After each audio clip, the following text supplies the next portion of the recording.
Hi, this is Kristian from Xentrix, and you're listening to the Dan Chan Show. Kristian, welcome to the show. How are you, mate, in sunny Chorley in northwest UK? It's not sunny at all. It's never sunny in Chorley. It's always...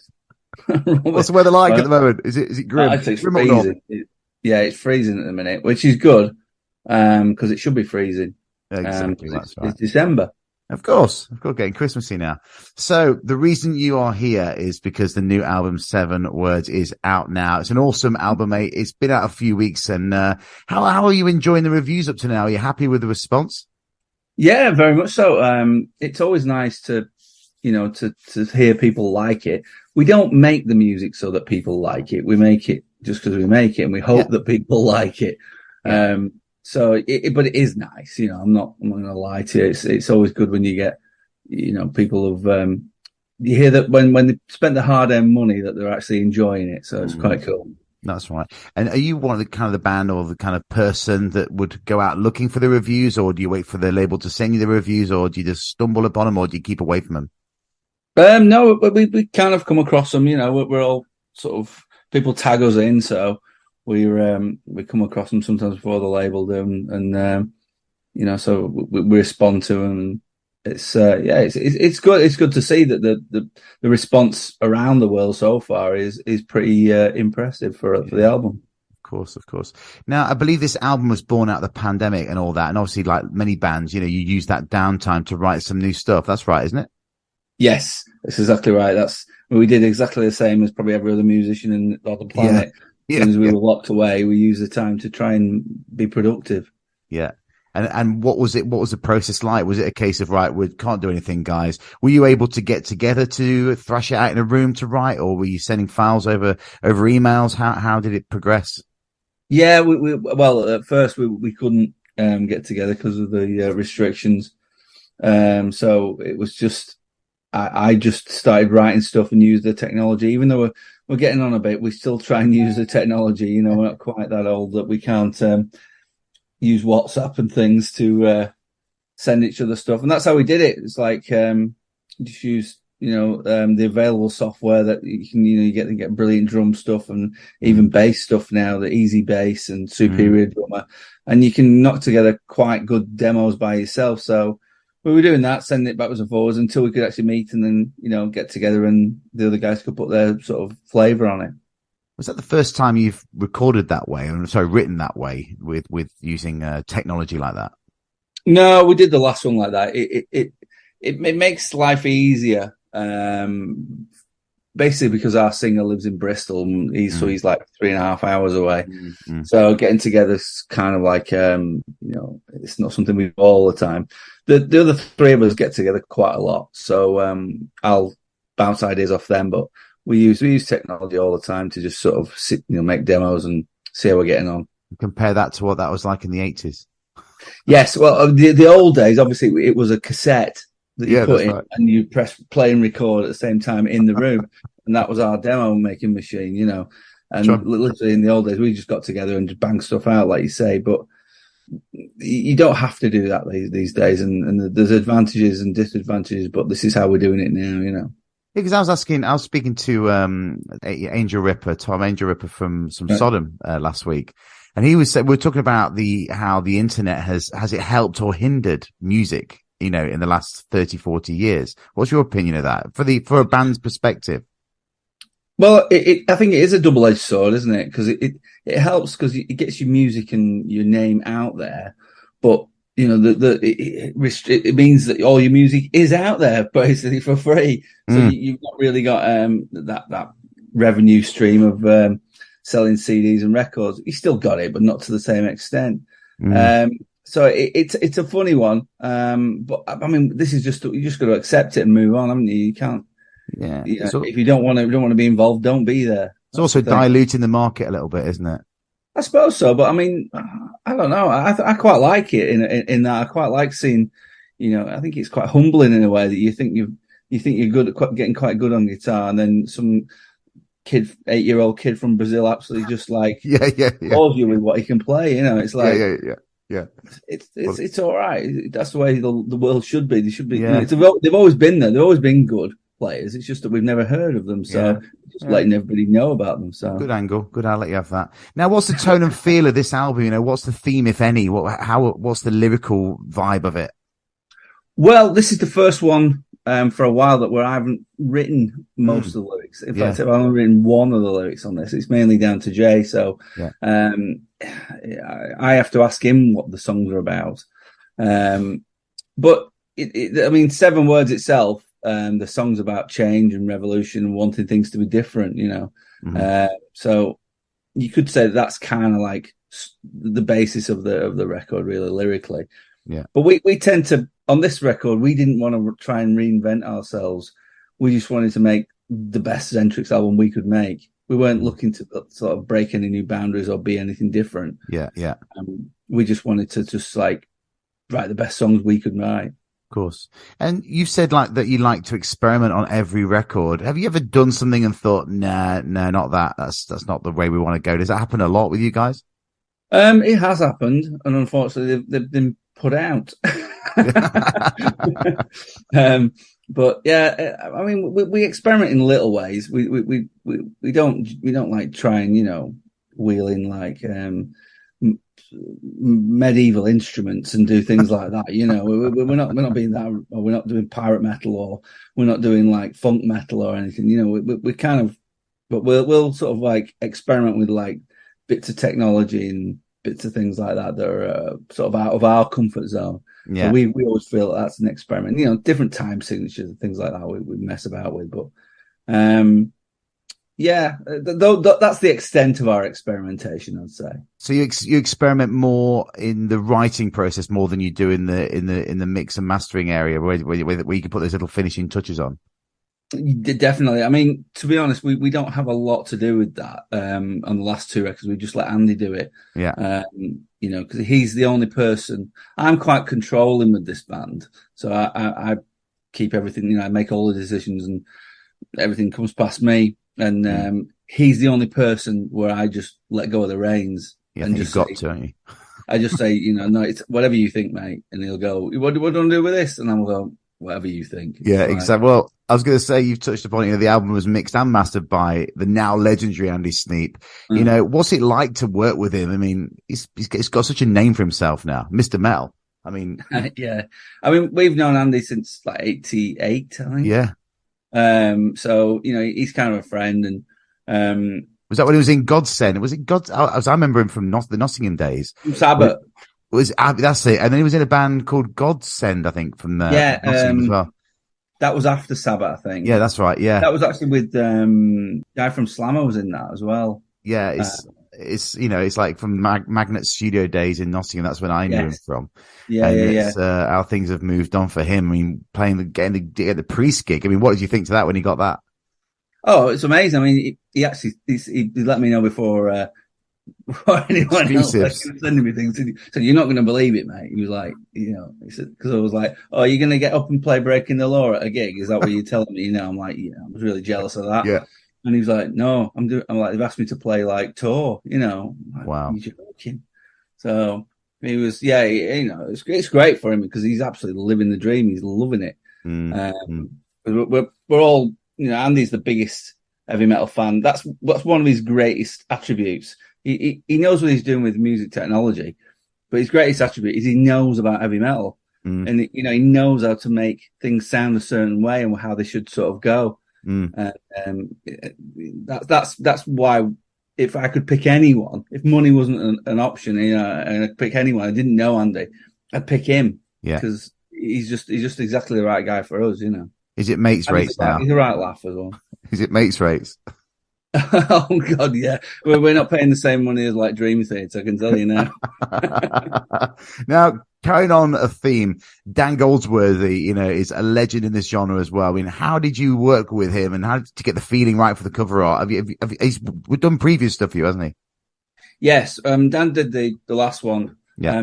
Again, that was through Andy because he did Andy's Hell stuff. Yeah. And he did an Accept cover, and then, you know, I got his address off Andy, and he was like, oh yeah, you know, straight away he was like, oh yeah, I love Xentrix. So he was like, everything he straight away he was sending me roughs and stuff. That's for Bury the Pain, and on this one, I said, "Oh, we want you to do this one again." He was like, "Great," He said, "Send me the lyrics, and what do you want, and all this." So he's just a really great guy to work with. I mean, he's kind of doing the Ed Repka style thing that just works for us really. I mean, you instantly know what type of music it's going to be just by looking at the artwork. Absolutely.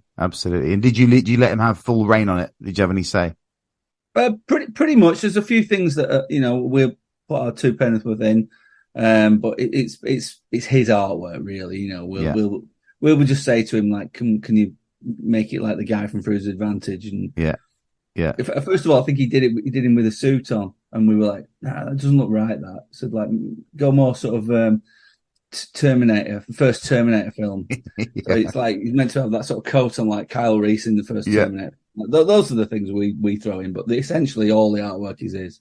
Nice, no, I love it. You're the first chat with someone from the metal world I've had since the surprise Metallica single release. Those album details and tour dates.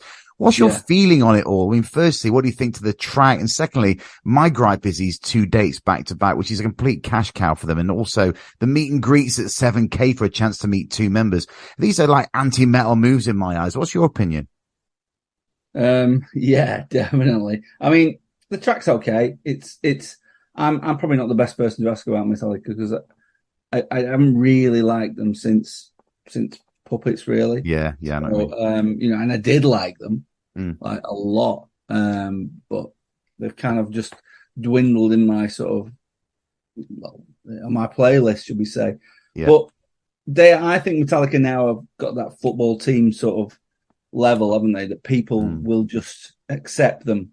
That it's like your football team where you say, oh, you'll buy whatever they sell. And you just go, oh yeah, this was when I love the glory days when they were great, but they've just got that level of anything. They can just almost sell anything, and people will buy it. I didn't realize it was 7K for a meet and greet. 7K for I think it's 5, but then there's another exclusive offer, one up from that, where you get like a free bar and you get a chance to be with 2 of them for a short period before the show. But it's this whole 2 gigs back to back, which bothers me because it's like you've got to go to both gigs, and 1 gig's expensive enough. It's like, okay, it just. I did think that when I thought it's just.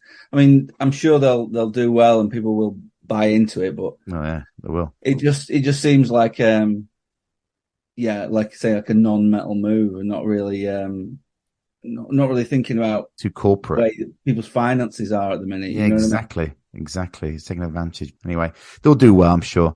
So what's your take on the state of metal in the UK at the moment? Because I believe it was the state of the metal in the UK at the time when you threw the towel in. Was it 96, 98, whenever it was? Yeah. I mean, we couldn't get arrested back then. It was like no one was interested in Xentrix. No one was interested in thrash metal, but really UK thrash metal anyway. It was a dirty word. So we just sort of like ground to a halt, really. But nowadays it's got its moments. There's some young guys that opened for us when we played in Manchester in March. Was it March? Or was it May? I can't remember now. And called Tortured Demon, and those guys are they're like. Well, originally they were supposed to be playing when they were 14. Now they're like 16, 17. Right. And they're great, and that sort of fills me with like delight that there's, a future there for metal music. I think it's okay. I think that the metal scene in the UK is okay. I think that some of the venues could do with upping the game a little bit. I'm not going to go at the Underworld, but I'd like it if there was a better London venue than the Underworld. I know. You know what I mean? Of course. Yeah, I know that place. I think there's some definite, could do with throwing some money back into the venues. Well, they got rid of the post in the middle of the stage, so they did something. Yeah, but the stage is like an L shape. It's weird. It's awful. I know. I played it myself. I know. I mean, it's the last time we played there, I really liked the gig, and the gig was great. But I think that there's some good bands out there still, and still everyone's trying. It's but it's hard. It's hard to get people to come out, particularly at the minute, because they're tough for money stuff. Do you find that festivals like Bloodstock have really helped, like, change the opinion of metal in the UK? Because, well, not change the opinion, but give more of an outlet, because downloads goes in so many different directions now with its stylings. Do you think Bloodstock is the only core metal fest and it's really helping? Yeah, I think Bloodstock's a great festival, and it's a great size. So you can go to Bloodstock. That's the first thing I thought when we played it years ago.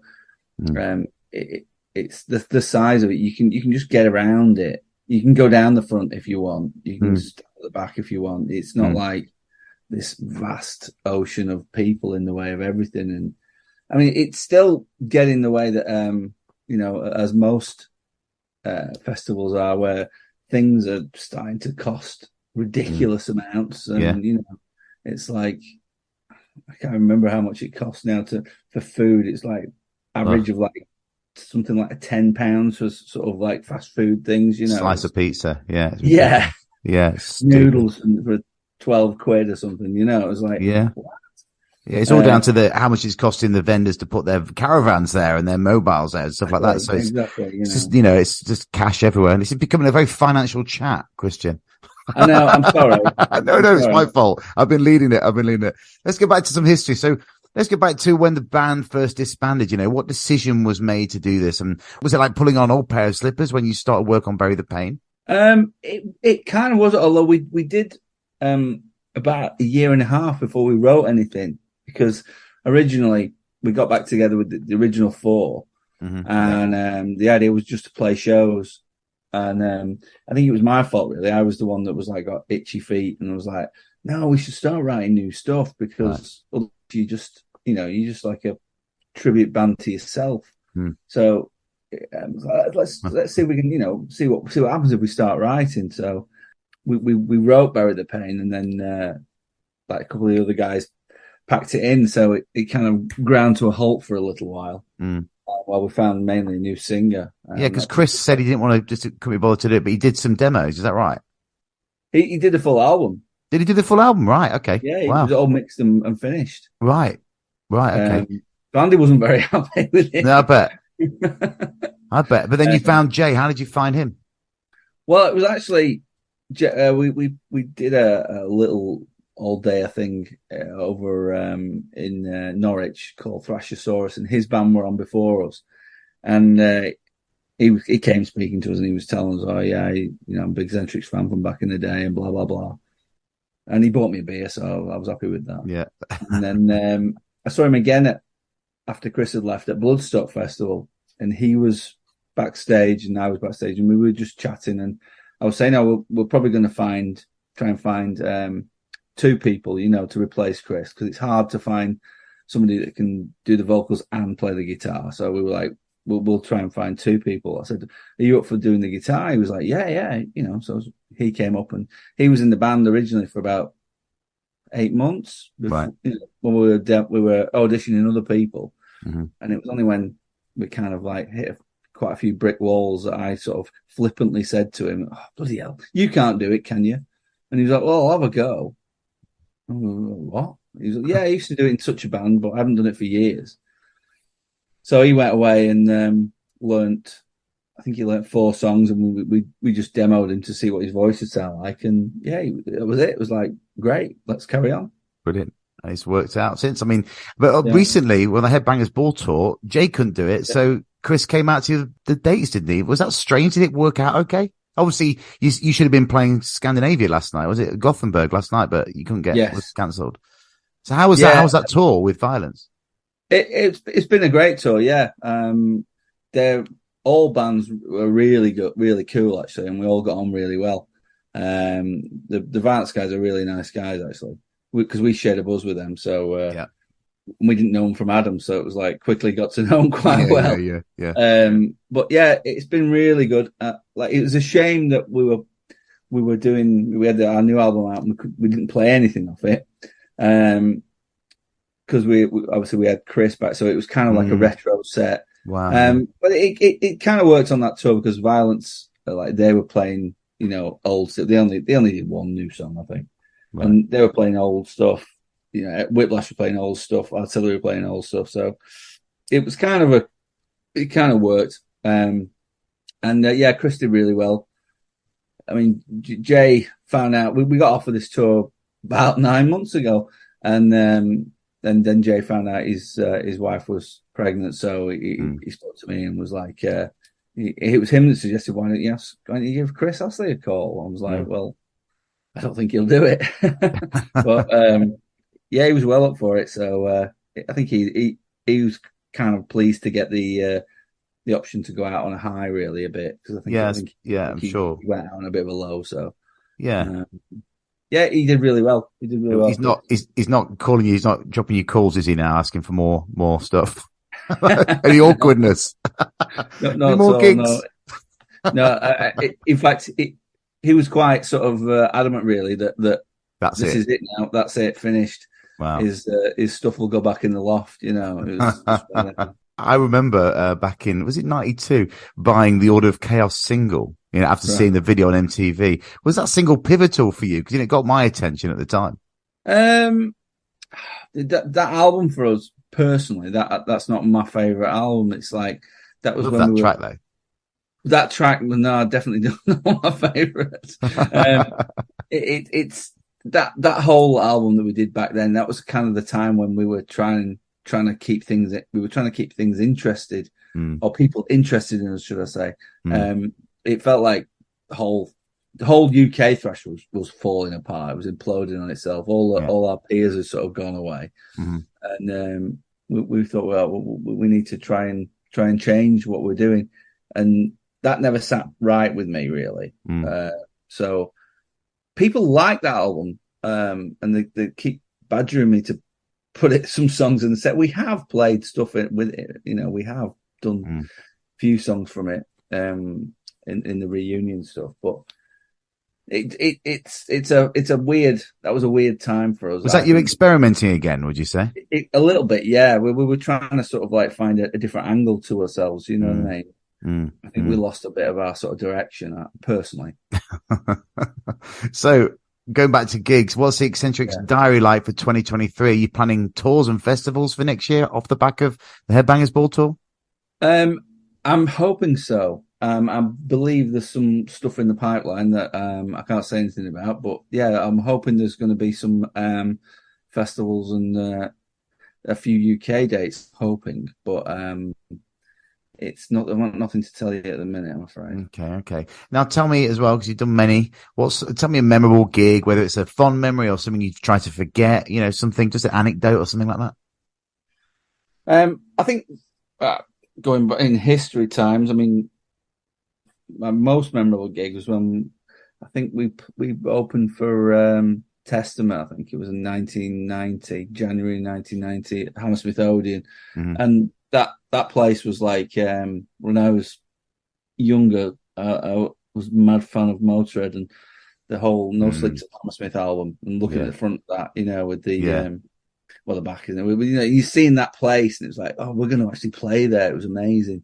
And I remember going back there recently, and I couldn't believe how small it looked. It was like when you go back to primary school. You're older, and you're like, hey, it's tiny.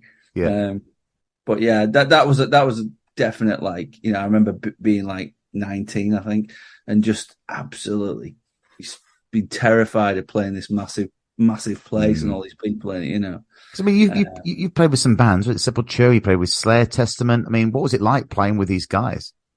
It was cool. I mean, if we did get to speak to them, they were all very nice to us. I mean, we felt like, we were definitely, a small fish in that big pond at that time, particularly, But yeah, it was to get to play to their crowds is a real privilege. What's the best country to play and why outside the UK? What country do you see on a tour, on the back of a t-shirt and go, yeah, I can't wait to be going there? Maybe for their beer or for the food or some other reason. That's a strange one, actually, particularly since we've just come back, because I don't think there's any bad places. So it's almost like they're all quite good. I mean, we always look forward to going playing across the water in Ireland, and we like playing in Germany for the beer reasons. Of course. But saying that, we just had an absolutely storming gig in Hungary. We've never played Hungary before. We went to Budapest, and that was amazing. Yeah. And we played in Czech as well, a place called Zlin in Czech. Yeah. And that again was it was a great gig. Awesome. So I don't know. We like everywhere. That's a real watered down answer, I know, but we do. Germany for the beer. Germany for the beer. So, what's the future hold for Xentrix? Are you taking things slowly and happy for a second go at it all, or are you all guns blazing now? We're kind of just going at whatever speed it's going to be. I'm afraid we're like, if it's all guns blazing, then that's what it's going to be. It's just however it all sort of lies. We're enjoying it. Put it that way. That's the main thing. We're loving sort of playing gigs and getting out there and hopefully playing this new stuff to people. That's what we haven't played. We've done one. We played in Cardiff. And we played one of the new songs off the new record. That's the first time we played, but we need to get out there and play some new stuff. Yeah, I bet Jay's looking forward to that as well. Yeah, but at the minute he's knee deep in nappies. I'm afraid. Of course he is. Yeah, I'm sure he is. We've all been there. So, what one track from the Xentrix back catalogue do you think sums the band up the best? Because I'm going to play that track next. Not the Order of Chaos. Yeah, not the Order of Chaos. It's probably the first song we ever wrote, which was No Compromise. Why? And that's just because it's the song we always end with. It just feels like it just sums it all up. It's got all the right bits. It just seems to be our signature song, really. Awesome. And now it's your opportunity to speak to the listeners and fans directly. What do you want to say to them? Is there anything to say? Just say thanks for all the support, really. It's it's the times like these when money's tough, so it's nice when people put whatever support they can give to us, and we appreciate it. Awesome. Kristian, thanks for joining me on the Dan Chan Show. Really appreciate your time. Good luck with 2023. I'm looking forward to hopefully seeing you on the road in next year. Cheers. Thanks, Dan.